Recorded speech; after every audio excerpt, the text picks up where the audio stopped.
Well, this past Memorial Day weekend, you probably spent some time with your family. Maybe you did a little bit of traveling, or maybe you went to a ball game, maybe a barbecue. And in this fast-paced world, it's sometimes easy to forget who helped us preserve those freedoms. Well, as News 10's Jeff Maher shows us, all veterans, especially those from World War II, know why it's important to keep that fight going.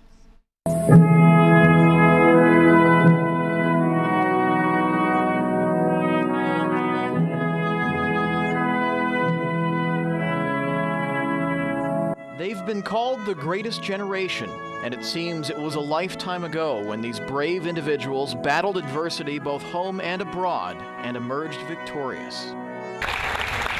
First of all, I'd like to salute each and every one of you and thank you for your service to your country.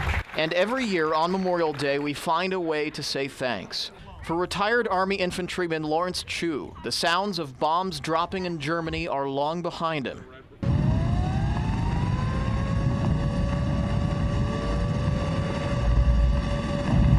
And at 87 years old, he admits with age comes a faded memory. Somehow it's gradually going away. The 2 years he spent serving on the front lines at the enemy's front door are now a blur, but the faces of his comrades who never made it home are still there. They're always in our mind, it's always. They'll never go away, never. And there are others who are still haunted by the faces of those they couldn't save, the ones who fell victim to an evil that the world had never seen, the Nazi concentration camps. Thousands of German captured Yanks were snatched from slow, lingering death as Nazi prisoners when our armies fanned out over the Reich. Starved, many of them captives only since December, yet 40 to 90 pounds thinner, they receive a light, nourishing broth first.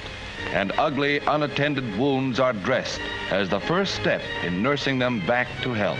87-year-old Bob Burns, who fought in World War II, Korea, and Vietnam, was one of the first to arrive at a concentration camp in Austria 2 days before the end of the war. What do you remember from those days? Is there anything that sticks out? Oh, there's a lot of things that stick out, but generally you don't want to talk about them, really. War is ugly, but this was much worse. The flesh burning was unreal.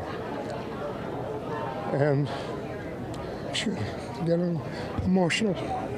That's okay. The gentleman came out, and you could take your hand and run around his ankles, bones over it. And that sticks to me today. And still to this day, a sense of guilt for Burns and so many other American soldiers who witnessed the atrocities of the Nazis firsthand. The question of, what if I had just gotten there a little sooner? We're an hour late, they told us, getting there as far as what was going on.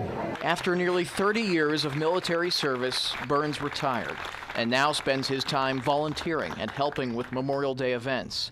Sadly, like many of the memories for these vets, the greatest generation is fading as well.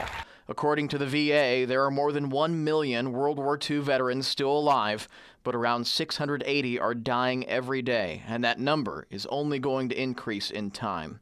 But we will never forget what this generation has done for us. So how do you thank someone you owe your freedom to?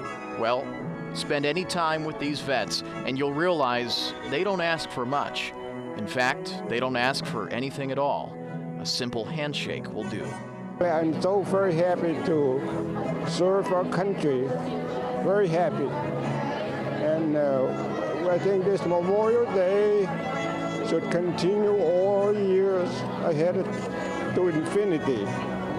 I'll be here as long as I can get up every morning. Jeff Maher, News 10. Certainly an emotional reminder that if you see a veteran, say thank you and listen to them. They love to share the stories. And you don't have to do it just on Memorial Day. No, any day. You can do it all 365 days, just so you can make a difference. So take advantage of their knowledge and their experience and try to learn more. Absolutely. Okay, we'll be right back. Stay with us.